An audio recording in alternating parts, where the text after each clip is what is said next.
Suddenly, after a year, the Shakespeare on Sunday acting troupe gets to practice its voice talents at the Homer A. Maxey International Trade Resource Building.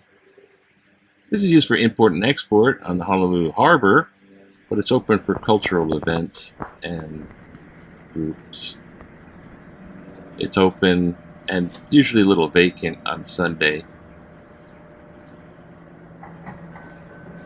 So we bring our belongings, some snacks, copies of the books,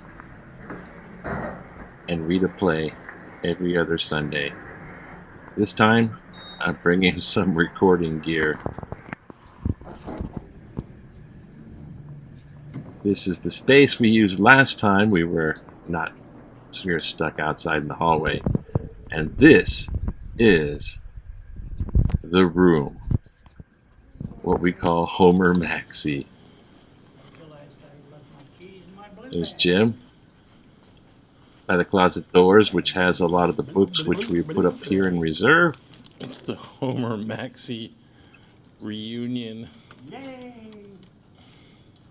Number 43. And the tables and chairs set out for COVID distancing. This has been 1 year since we were able to read a Shakespeare play in this place. And Hamlet is on the docket. We have temperature gear, we have copies of Hamlet, and many people bring their tablet electronic form. And Jim sets up displays. Hamlet in various forms. Famous actors who played it. Laurence Olivier, that's Barrymore.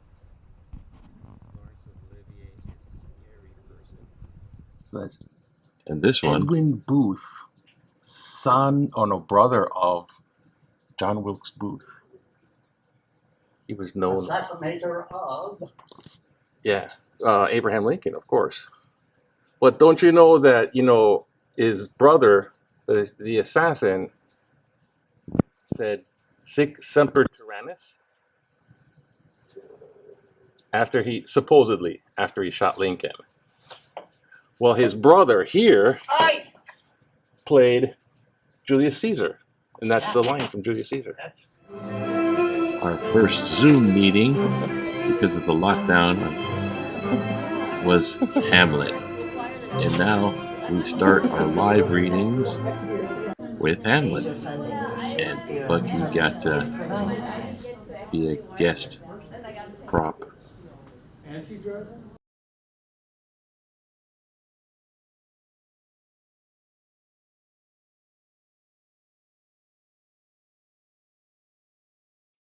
Who wants to speak first? Leonardo. Who's there? Anybody want to answer him? Act 1, Scene 1, Elsinore, platform before the castle. Francisco at his post entered to him Bernardo.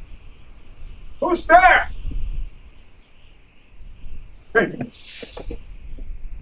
Hey, Anthony, stand and unfold yourself. Oh, Master King! Bernardo, you come most carefully upon your own. Now, well, stepping today, Master King. With this relief must thanks, 'tis bitter cold, and I am sick at heart. Have you had a quiet guard? Not a mouse stirring. Well, good night. If you do meet Horatio and Marcellus, the rivals of my wife, bid them make haste. I think I hear them. Stendo, who's there? Friends to this ground.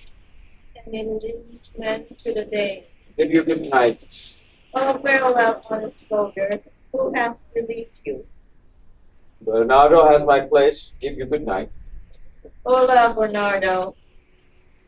Big what? Is Horatio there? A piece of him. Welcome, Horatio. Welcome, good Marcellus. What has this thing appeared again tonight? I see nothing. Horatio says 'tis but our fantasy, and we will not let him be hold of it. Touching this dreaded sight twice seen of us, Therefore I have entreated him along with us to watch the minutes of this night, that if again this operation come, he may approve our eyes and speak to it. Tush, tush, 'twill not appear. Sit down a while and let us again assail your ears that are so fortified against our story, what we have 2 nights seen. Will sit we down, and let us hear Bernardo speak of this. Last night of all, when yon same star that's westward from the pole had made his course to illume that part of heaven where now it burns, Marcellus and myself, the bell then beating one, Peace, break the off, look where it comes again. in the same figure like the king that's dead. Thou art a scholar, speak to it, Horatio.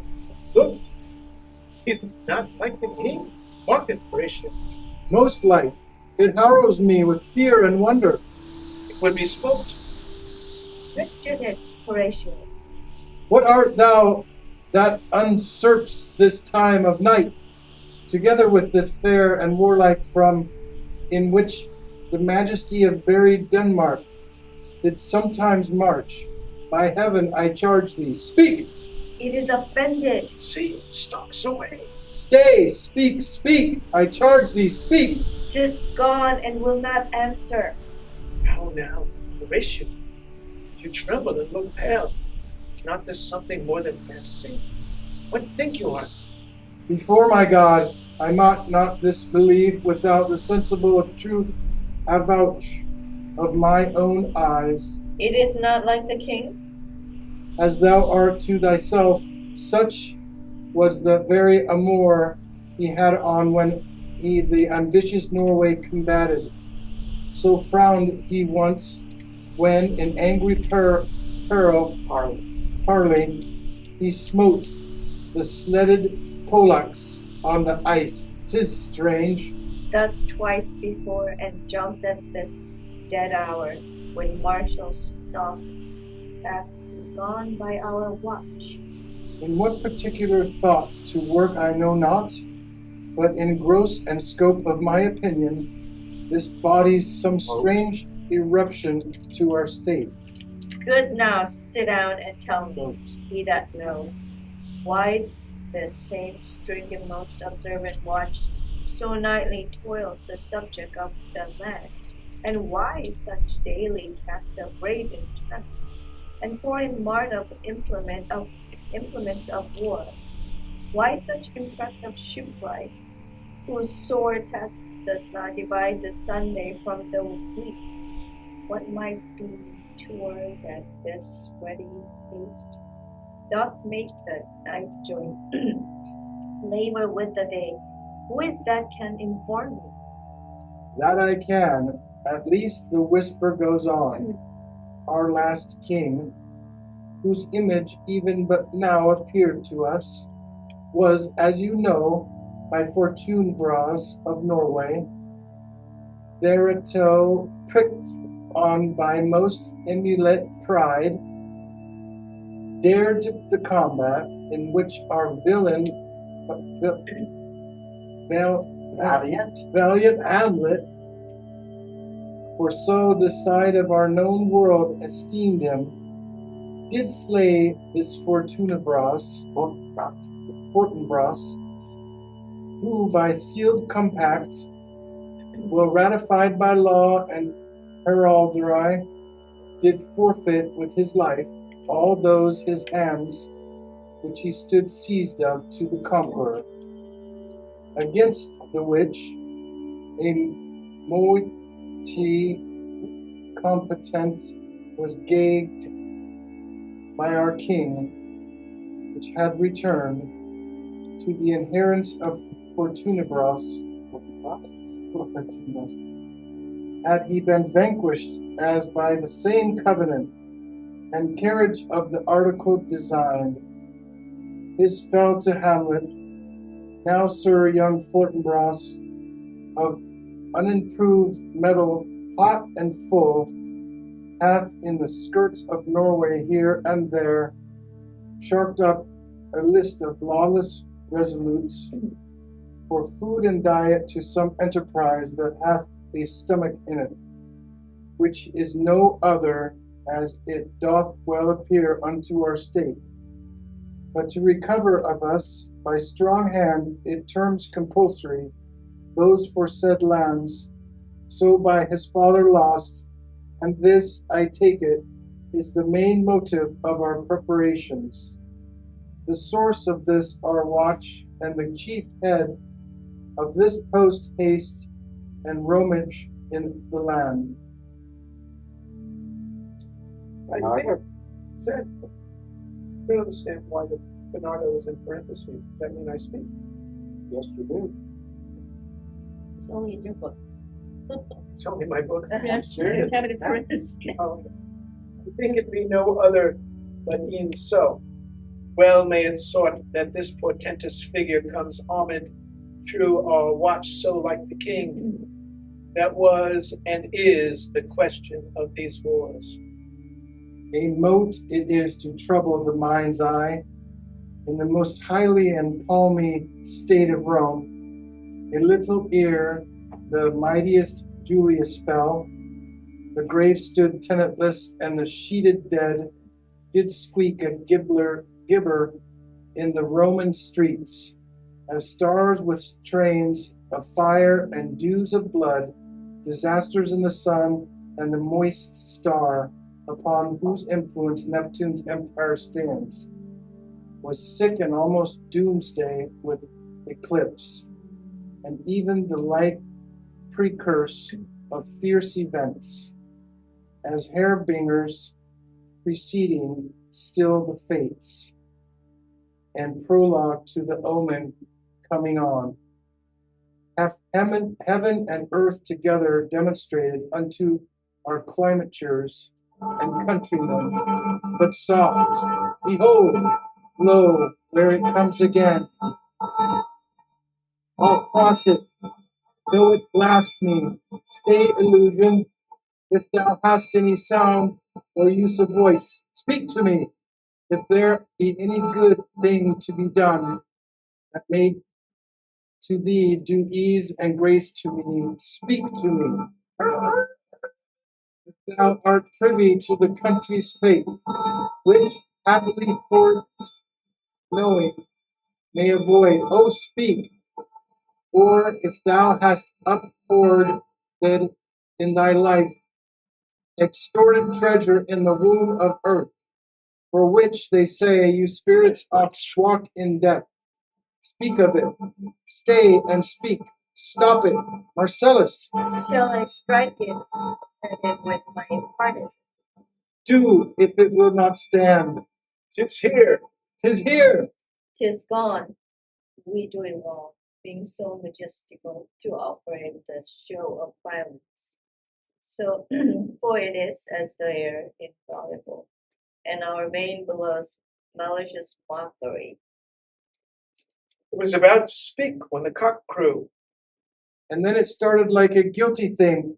Upon a fearful summons, I've heard the cock, the trumpeted to the morn, doth with this lofty and shrill sounding throat awake the god of the day, and his warning, whether in sea or fire, in earth or air, the extravagant, the eerie spirit ties to his confine, and the truth herein, the present object made probation. Faded on the coin of the clock. Some say that ever against that season comes, wherein our Savior's birth is celebrated. The bird of dawnings sing all night long, and then they say no spirit dares stir abroad. The nights are wholesome, then no planets strike, no fairy state it takes, nor witch hath power to charm. So hallowed and so gracious is the time. Horatio. So have I heard. Did you lose him? I lost it. Get yourself Sorry. a book, baby. So have I heard and do in part believe it, But look, the morn, in russet mantle clad, walks o'er the dew of yon high eastward hill. Break we our march up, watch up, and by advice let us impart what we have seen tonight unto young Hamlet. For upon my life, the spirit, dumb to us, will speak to him. You consent we shall acquaint him with it, as needed in our loves, fitting our duty. Let's do it, I pray, and I this morning know where we shall find him most convenient.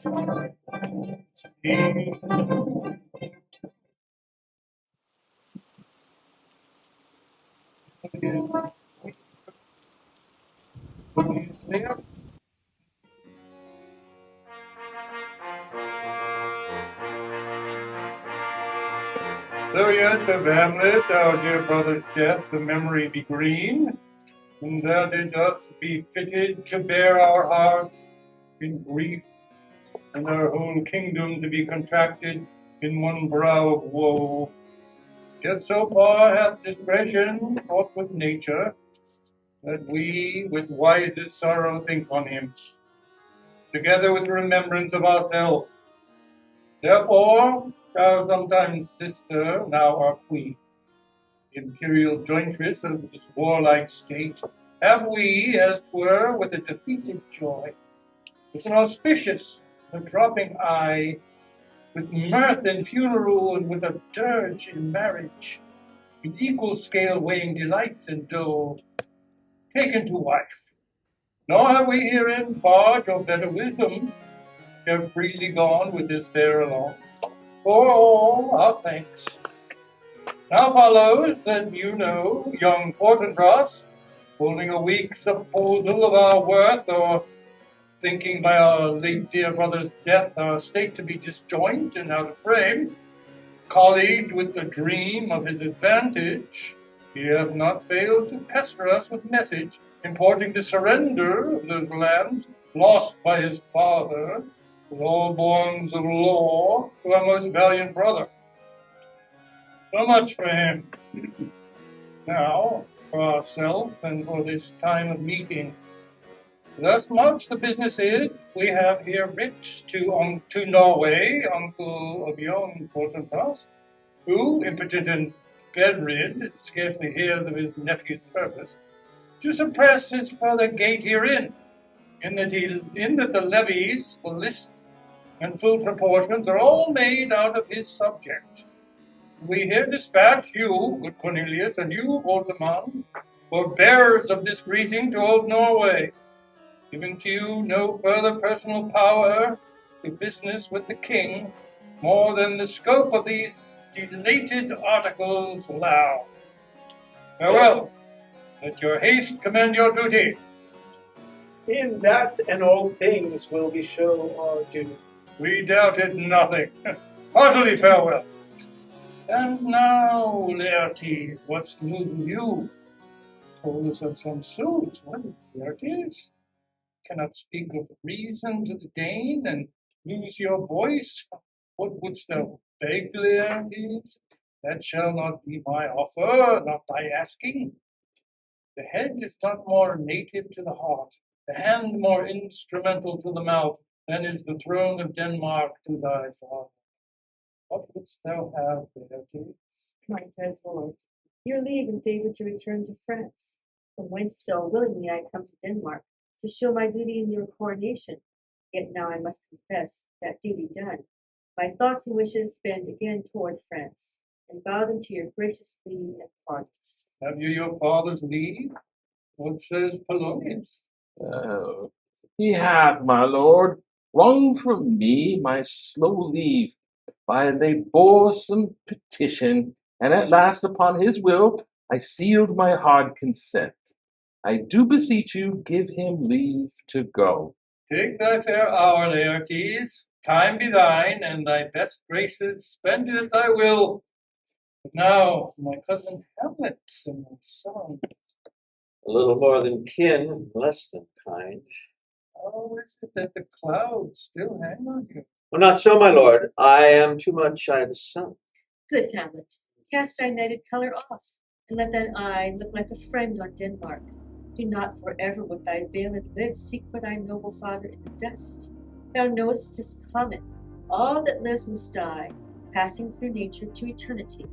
Aye, madam, it is common. If it be, why seem it so particular with thee? Seems, madam? Nay, it is, I know not, seems.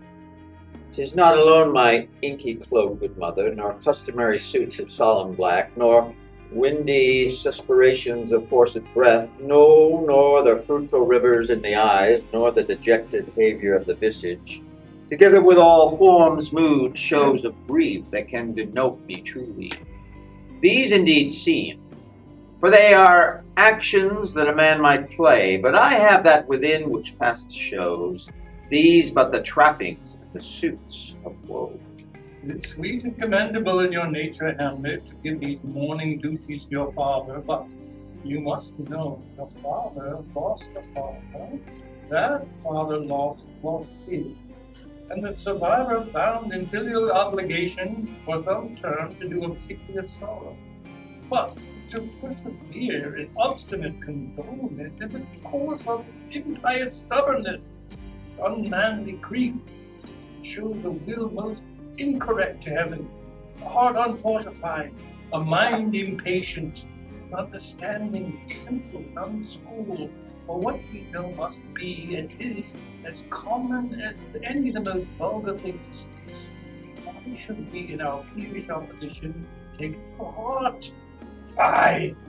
'Tis a fault to heaven, a fault against the dead, a fault to nature, to reason, most absurd, whose common theme is death of fathers, and who still hath cried from the first course till that died today, this must be so. We pray you, row to earth this unprevailing woe, and think of us as a father. For let the world take note, you are the most immediate to our throne, and with no less nobility of love than that which dearest father bears his son, do I impart to you. Your intent in going back to school in Wittenberg, it is most retrograde to our desire, and we beseech you, bend you to remain here, in the cheer and comfort of our eye, our chiefest courtier, cousin, and our son. Let not thy mother lose her prayers, Hamlet. I pray thee, stay with us, go not to Wittenberg. I shall in all my best obey you, madam. Why, 'tis a loving and a fair reply. Be as ourselves in Denmark. Madam, come, this gentleman on forth the court of Hamlet sits smiling to my heart, in grace whereof no jocund health that Denmark drinks today, but the great cannon to the clouds shall tell, and the king's rouse to heavens all bruit again, shall re-speaking earthly thunder. Come away.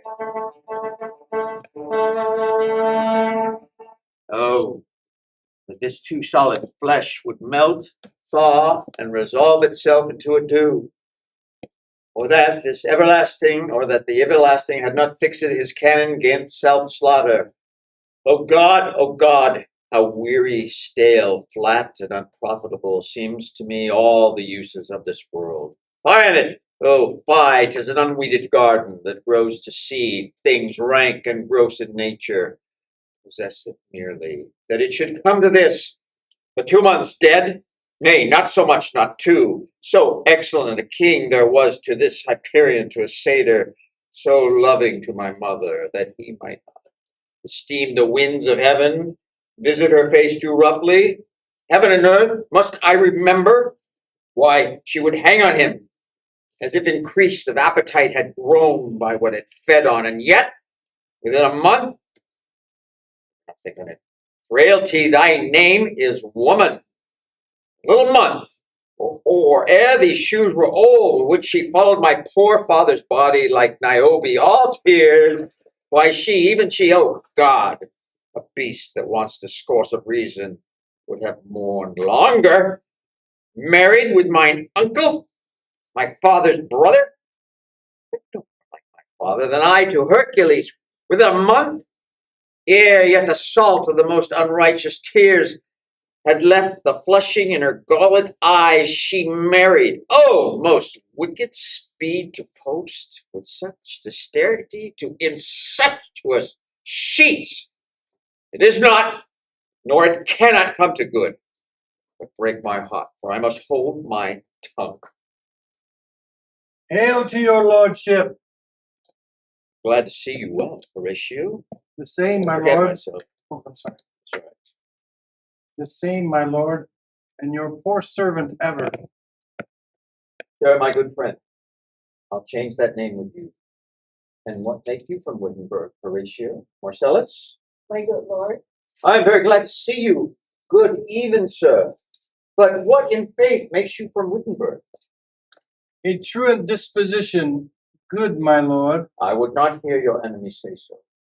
Nor shall you do my ear that violence to make it truster of your own report against yourself. I know you are no truant, but what is your affair in Elsinore? We'll teach you to drink deep ere you depart. My lord, I came to see your father's funeral. I pray thee do not mock me, fellow student. I think it was to see my mother's wedding. Indeed, my lord, it followed hard upon. Thrift, Horatio. The funeral's baked meats did coldly furnish forth the marriage tables. Would I had met my dearest foe in heaven, or ever I had seen the day, Horatio. My father, methinks I see my father. Where, my lord? Mine eyes, in my mind's eyes, Horatio. I saw him once. He was a goodly king. He was a man. Take him for all in all. Shall not look upon his like again. My lord, I think I saw him yesternight. Saw who? My lord, the king, your father. The king, my father.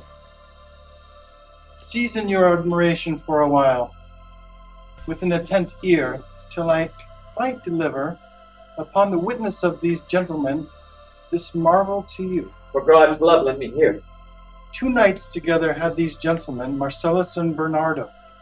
On their watch, in the dead vast in the middle of the night, then thus encountered a figure like your father, armed at point exactly caped up pay, appears before them, and with solemn march goes slowly and stately by them. Thrice he walked, by their oppressed and feared surprised eyes, within this truncheon's length was they distilled, almost to jelly with the act of fear. Stand dumb and speak not to him. This to me, in dreadful secrecy impart they did. And I watched with them the 3rd night, kept the watch, where, as they had delivered both in time, form of thing, each word made true and good. The apparition comes. I knew your father. These hands are not more like. But where was this? my lord, upon the platform where we watched. Did you speak to it? My lord, I did, but answer made it none. Yet once, methought, it lifted up its head and did address itself to motion, like as words it would speak. But even then the morning cock crew loud, and the sound it shrunk in haste away, and vanished from our sight. 'Tis very strange. As I do live, my honored lord, 'tis true, and we think it writ down our duty to let you know of it. Indeed. Indeed, sirs, but this troubles me. Hold you the watch tonight? Arms, say you? Armed, my lord. From top to toe? My lord, from head to foot. Then saw you not his face? Oh yes, my lord, he wore it beaver up. What? Looked he frowningly? A continuance more in sorrow than in anger. Pale or red? Nay, very pale. And fixed his eyes upon you? Most constantly. I would I had been there. It would have much amazed you. Very like, very like. Stayed long? While one with moderate haste might tell 100. Longer, longer. No, when I saw it, His beard was grizzled, no? it was as I have seen it in his life.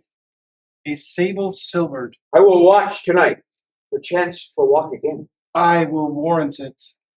Warrant it will. If I assume my noble father's person, I'll speak to it, though hell itself should gape and bid me hold my peace. I pray you all, if you have hitherto concealed the sight, let it be tenable in your silence still.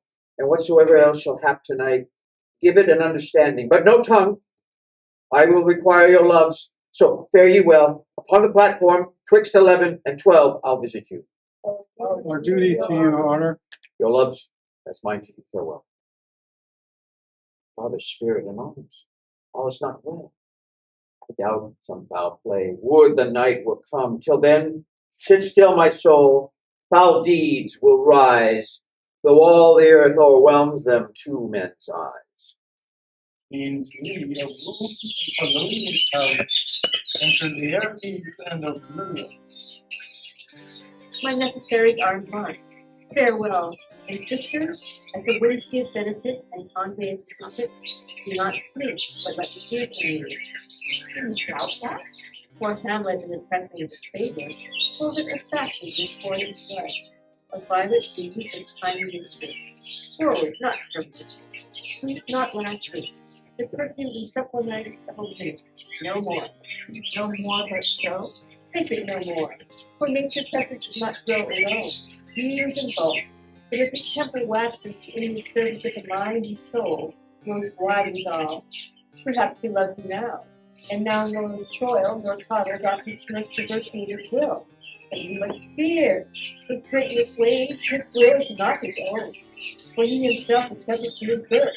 He may not as undervalued persons be far for himself, for on his choice depends the safety and health of his whole state. And therefore must this choice be circumscribed to the voice yielding of that volume whereof speaks his head. Then if you say, you like me, it fits your wisdom, so far to believe it, as he, in this particular active place, may give his saying indeed, which is no further than the main voice of Denmark was withal. Then weigh what lost your honor and sustain it, too, speak your ear and lift your songs. Or lose your heart, or your taste treasure open up to the master's infinity. Fear it, Ophelia, fear it, my dear sister, to keep you in the mirror of your affection, out of the shot in the danger of desire. The cherished maid is prodigal enough to shed master beauty to the moon. Virtue itself escapes not to envious strokes. The canker galls the infants of the spring, too oft before their buttons be disclosed. But in the morn and liquid dew of youth, contagious blasphemous are most imminent. Be wary then, their safety lies in fear. Youth to itself rebels, though none else near. I shall the effect of this good lesson keep, as watchman to my heart. But, good my brothers, do not, as some upbraid his pastures do, show me the steep and thorny way to go. Wilts like a puppet and reckless libertine, himself the primrose path of dalliance treads, and recks not his own reed. Oh, fear me not. I stay too long, but here my father comes. A double blessing is a double grace. Occasion smiles upon a second leave. Yet here, Laertes, abroad, abroad, for shame! The wind sits in the shoulder of your sail, and you are stayed for? There, my blessing with thee, and these few precepts in thy memory, look thou character. Give thy thoughts no tongue, nor any unproportioned thought his act. Be thou familiar, but by no means vulgar. Those friends thou hast, and their adoption tried, grapple them up to thy soul with hoops of steel. But do not dull thy palm with entertainment of each new hatched unfledged bird. Beware of entrance to a quarrel, but being in, fear that the opposed may beware of thee. Give every man thine ear, but few thy voice. Take each man's censure, but reserve thy judgment. Costly thy habit, as thy purse can buy. but not expressed in fancy, rich, or gaudy, for the apparel oft proclaims the man. And they, in France, of the best rank and station, are of the most select and generous, chief in that. Neither borrower nor lender be, for a loan often lose both itself and friend, and borrowing dulleth edge of husbandry.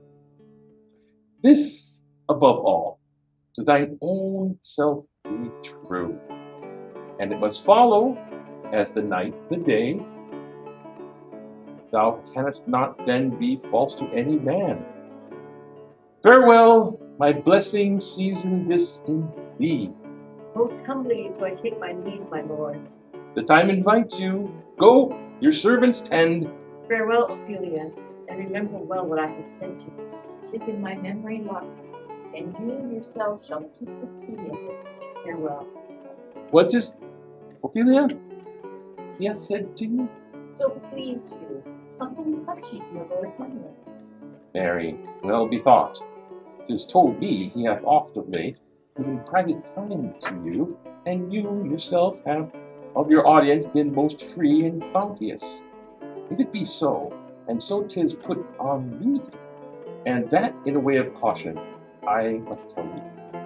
You do not understand yourself so clearly as it behooves my daughter and your honor. What is between you? Give me up the truth. He hath, my lord, of late made many tenders of his affection to me. Affection, Paul! And you speak like a green girl, unsifted in such perilous circumstance. Do you believe his tenders, as you call them? I do not know, my lord, what I should do. Mary, I will teach you. Think yourself a baby, that you have attained these tenders of for true pay, which are not sterling.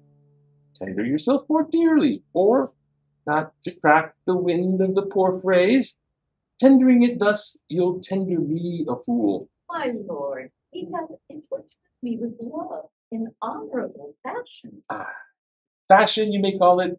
Go to.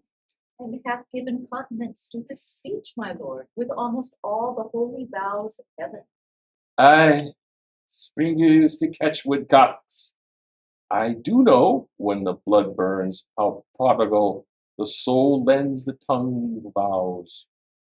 These blazes, daughter, giving more light than heat, extinct in both, even in their promise, as it is a making, you must not take for fire. From this time be something scanter for your maiden presence. Set your entreatments at a higher rate than a command for parley. For Lord Hamlet believes so much in him that he is young, and with a larger tether may he walk than may be given you. In few, Ophelia, do not believe his vows, for they are brokers.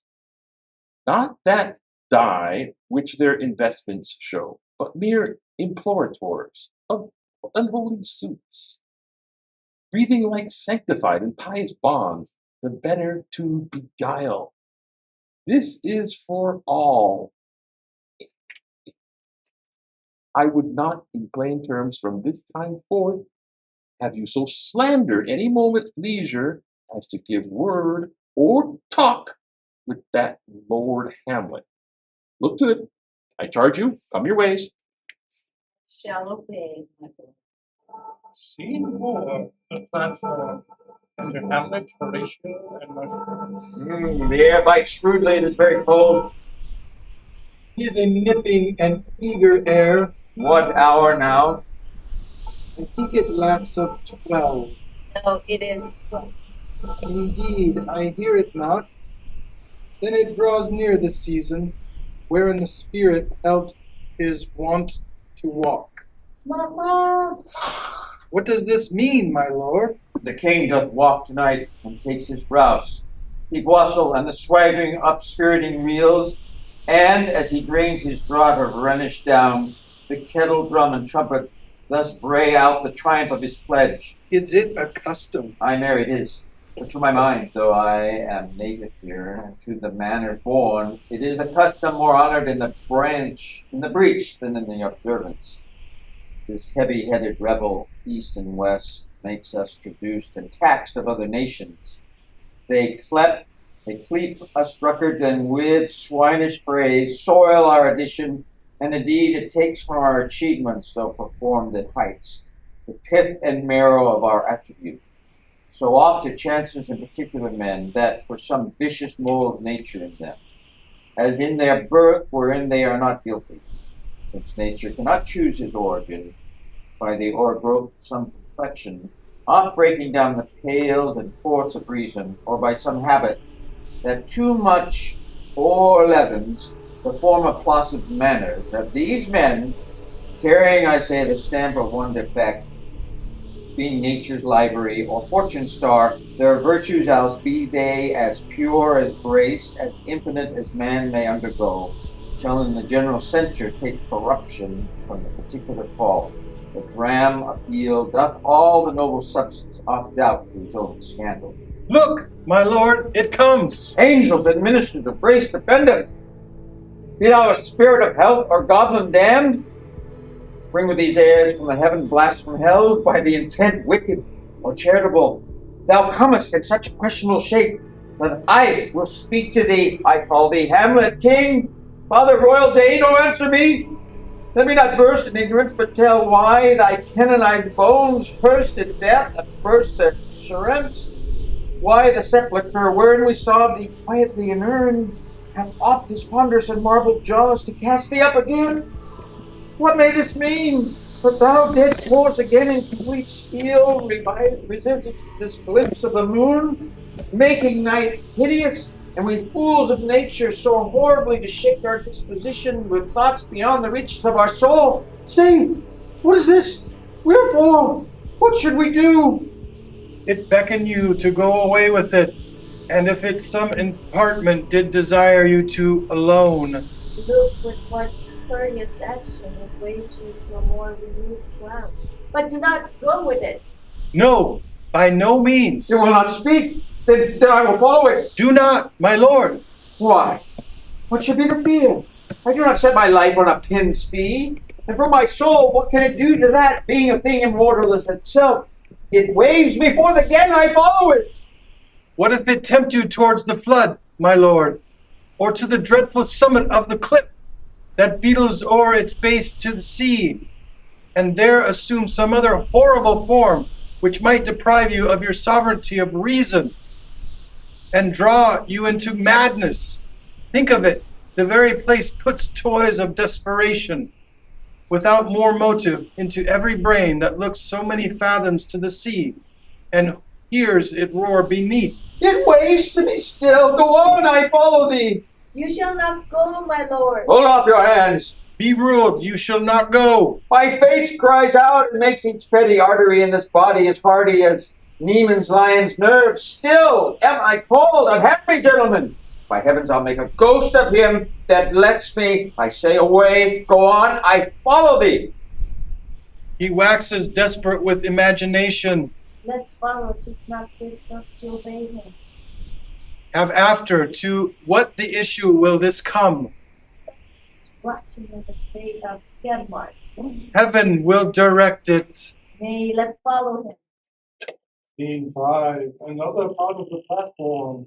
Enter the ghost and Hamlet. Whither wilt thou lead me? Speak. I go no further. Mark me. I will. I am almost come. When I to sulphurous and tormented flames must render up myself. Oh, last poor ghost. Pity me not, but lend thy serious hearing to what I shall unfold. Speak. I am bound to hear. So art thou to revenge when thou shalt hear. What? I am spirit doomed for a certain term to walk the night, and for the day confined to fast in fires, till the foul crimes done in my days of nature are burnt and purged away, but that I am forbid to tell the secrets of my prison house. I tell a tale untold, whose lightest word would harrow up thy soul, freeze thy young blood, make thy two eyes like stars start from their spheres, thy knotted and combined locks to part with each particular hair, to stand on end like hills from the fretful porpentine. But this eternal blazon must not be to ears of flesh and blood. List this, if ever this did love thy dear father. Oh God!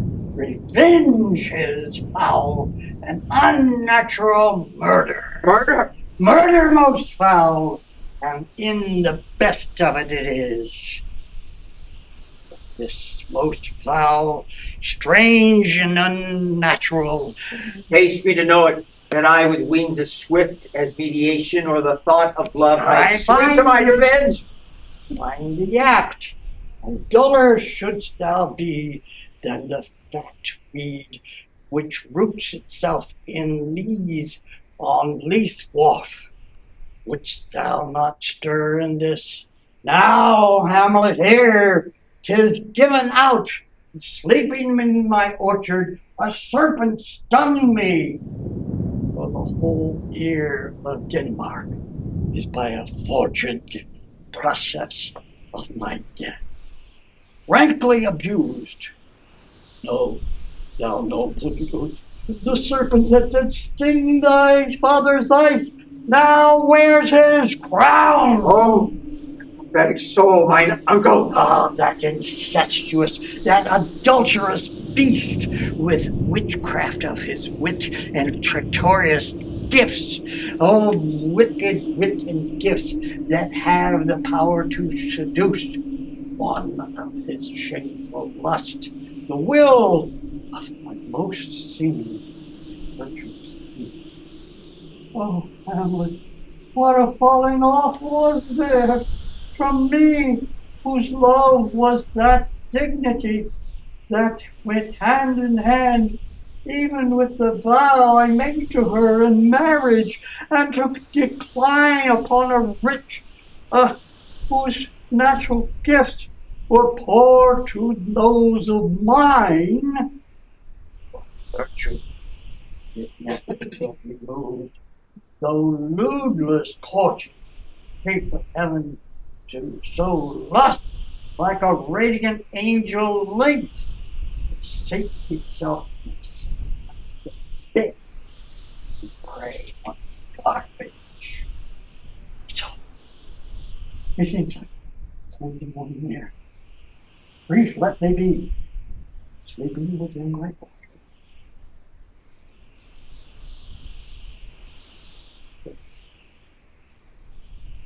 Sure.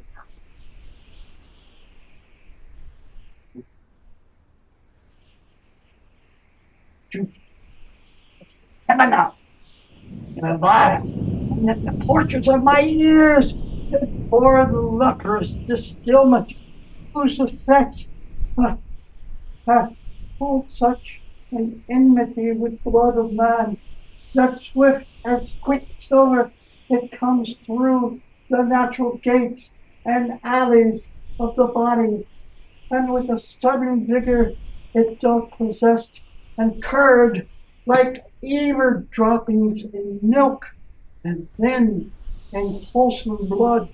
So did it mine, and the most instant tether barked about, most laser-like, with vile and loathsome crest on my smooth body. Was I thus sleeping by a brother's hand, of life, of crown, a queen, at once dispatched, cut off even in the blossoms of my sin, unhuzzled, disappointed, and addled, no reckoning made, but sent to my account with all the imperfections on my head. Oh, horrible! Horrible! Oh, most horrible! If thou hast nature in thee, bear it not. Let not the royal bed of Denmark be a couch for luxury and damn this incest. Couch of silver, howsoever thou pursuest this act, taint not thy mind, nor let thy soul contrive against thy mother aught. Leave her to heaven. Those thorns that bosom lodge and sting her. Very well at once. The glowworm shows the mutton to be near, and begins to show pale his ineffectual fire. Adieu, adieu, Hamlet. Remember me! Oh, are you host of heaven or earth? What else? Shall I couple hell, I hold my heart? And you, my sinners, grow, not instant old, but bear me stiffly up. Remember thee! I, thy poor ghost, while memory holds a seat in this distracted globe, remember thee! Yea, from the table of my memory I'll wipe away all trivial pawn records, all saws and books, all forms, all pressures past. That youth and observation copied there, and thy commandment alone shall live within the book and volume of my brain, unmixed with baser matter. Yes, by heaven! Oh, most pernicious woman! Oh, villain, smiling, damn it, villain! My table, meat, it is, I set it down. One may smile and be a villain. At least I am sure it may be so in Denmark. So, uncle, there you are. Now to my word, it is adieu. Adieu, remember me. I have sworn it.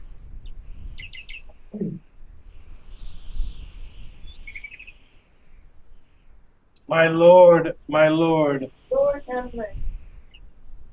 heaven secure him. So be it. Oh, oh, my lord. Oh, my comforts come. How is my noble lord? What's news, my lord? Oh, wonderful. Good, my lord, tell it. No, you'll reveal it. No, my lord, by heaven. Nor I, my lord. I'll tell you then. Would heart of man once think it, but you will be secret. Aye, by heaven, my lord. There never a villain dwelling in all Denmark, but he's an errant knave. There needs no ghost, my lord, come from the grave. Tell us this. Why, right, you are I the right. And so, without more circumstance at all, I hold it fit that we shake hands and part. You, as your business and desire shall point to you. For every man hath business and desire, such as it is. And for my own part, look you, I'll go pray. These are but wild and whirling words, my lord. I'm sorry they offend you, heartily. Yes, faith, heartily.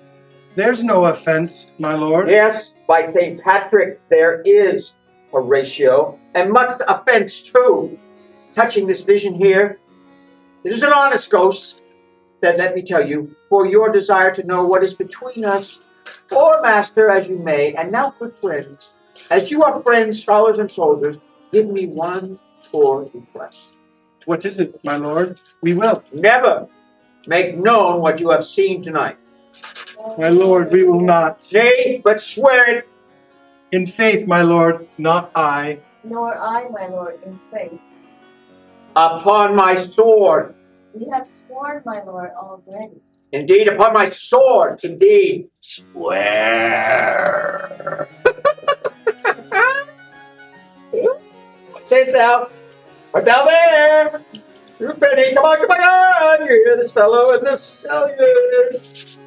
Consent to swear! Purpose the oath, my lord. Never to speak of this that you've seen. Swear by my sword. Swear.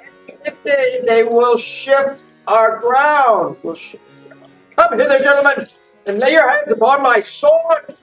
Never to speak of this that you have heard. Swear by my sword. Swear! Well said, old mole. Can't swear if the earth so fast. Oh, a word of pioneer.